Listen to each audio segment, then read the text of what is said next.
Actor Giancarlo Esposito dropped a huge bombshell regarding the latest Marvel Captain America sequel, Captain America Brave New World. Apparently, Disney and Marvel Studios has recalled everyone to do more reshoots on the troubled production.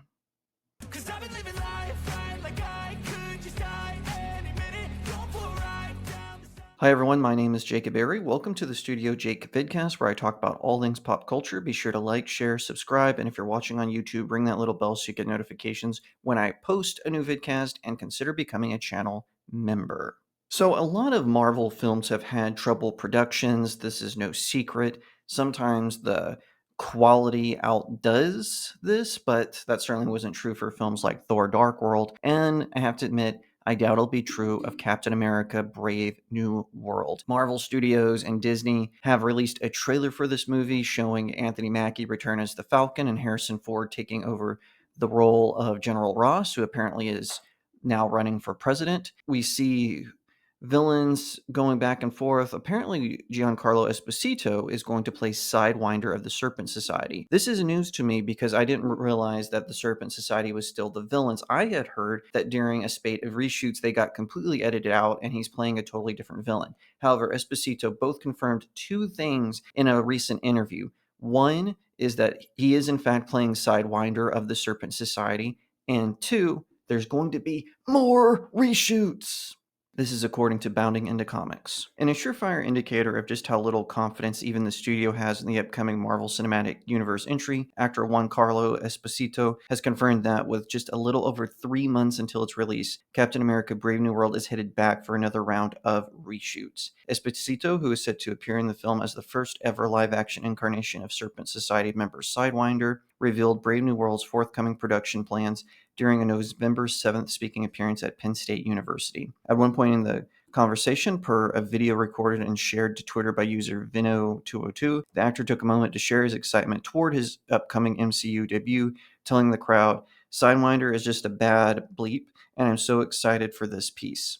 It'll be out February 25th, and I love working with Anthony Mackie. He continued his given date for Brave New World's premiere, ostensibly being an accidental porte-monnaie of its full theatrical date of February 14th, rather than any hard confirmation of its receiving another delay. Giancarlo continues, "He comes from the New York theater scene. We knew each other, did a few readings together, a few plays back in the day, so we have great synchronicity." This round of reshoots marks the second such return to set for Brave New World, with its first having already taken place in May of this year. Due reportedly to test screenings of the film's initial cut receiving exceptionally poor reviews, these initial reshoots not only consisted of the standard post-production work seen in most Hollywood films, but also massive changes to the plot of Sam Wilson's next adventure, including the removal of a fully shot Serpent Society plotline, the addition of more action scenes, and the introduction of Esposito as Sidewinder. Unfortunately for the film, per recent reports from October, the subsequent cut of Brave New World also bombed with test audience. To this end, while these reshoots have yet to be reported and Esposito was light on details, it seems safe to assume that this last-minute round of filming is being undertaken in order to try and get the fourth Captain America film into a workable state. However, at this point, one has to ask, is there even any point in trying to do so? After all, in addition to the fact that more people were excited for the Marvels to release than Brave New World, the extensive nature of the film's first round of reshoots led to its budgets reportedly ballooning by an additional 75 to 100 million to a rough total of 375 million. According to the standard true film budget equation, which generally assumes that a film's marketing budget is equal to its production budget, the upcoming MCU entry already needs around 750 million to even begin recouping its reported expenses. To add anything on top of that would only serve to push Marvel's hopes of the film breaking even, or possibly by some miracle profiting further into the realm of impassibility. All right, so the article goes into more detail about Esposito and his connection with the MCU, including sort of a fan-driven campaign to make him Professor X. Apparently that has not happened, thank goodness. Head on over to their website, boundingintocomics.com, to read the rest of the article and get a bigger picture of Esposito and his role in the MCU.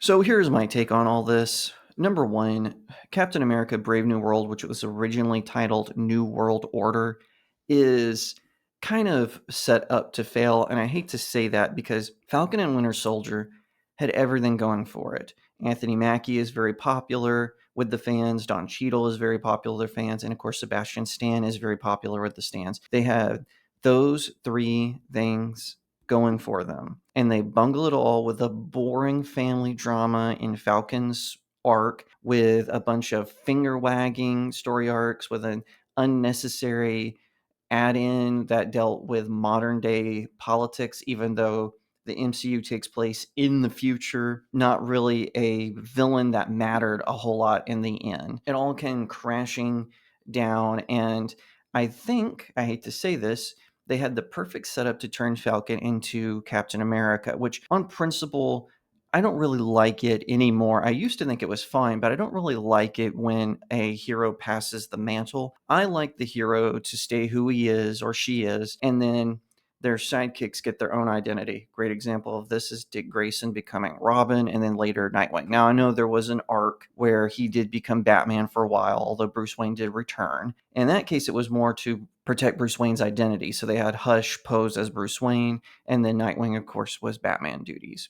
Anyway, I'm not crazy about that. I would have preferred Bucky get it first. That's just my opinion. If they were to pass down it, and a lot of Marvel superheroes as posed as Captain America. Hawkeye did at one point, the Punisher did at one point. So, it's not really special anymore when Captain America passes the shield. And what they're doing to him in the comic books right now, it's outright character assassination. I mean, to Steve Rogers, I should specify. Personally, I think that they should use Avengers Secret Wars to bring back Steve Rogers, even if they want to recast him, because the Avengers need this in the MCU. Instead of splintering off and trying to bring in a young Avengers, they should actually just try to either shore up what they have. So bring back the Avengers with War Machine, with Falcon, with Star-Lord, since he's on Earth now, Hawkeye, Ant-Man, the Wasp, and then just go from there. Make a determination on how you want to proceed.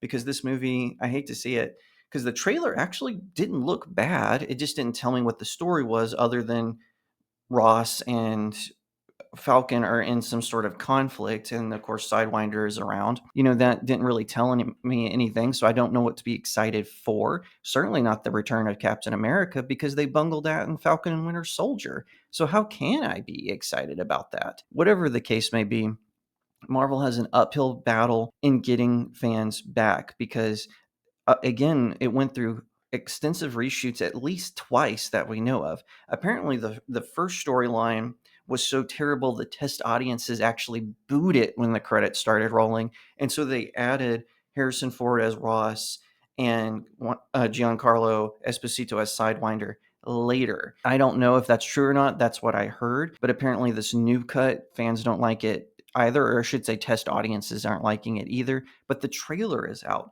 So for them to come back and want to do even more reshoots is just bonkers to me. This is what happens, though, when you don't really have a plan, when you rely on identity politics instead of good directing and good writing to tell the stories. People don't have superhero fatigue at all. They have bad movie fatigue. How do I know this? Because when there was all this talk of superhero fatigue, the Batman and Guardians of the Galaxy Volume 3 did phenomenal at the box office. Those were decent movies. I know there's some debate about the Batman. I personally enjoyed it. It was my number 4 favorite movie the year it came out. There you have it. That's me as being a Batman fan. Back to Marvel, they've lost all their great talent in the name of identity politics. They keep replacing all their good directors with these trendy ones who maybe just directed a few episodes of television or did documentaries beforehand or did small indie pictures, and they just weren't ready for blockbuster hits. Or they just got some who were sycophants and would just do whatever Kevin Feige told them for a paycheck. They need to get away from that. They need to get back to bringing in good, solid talent that can direct and write these movies in a way that the fans can enjoy them, because that's the only way they're going to get butts back into seats.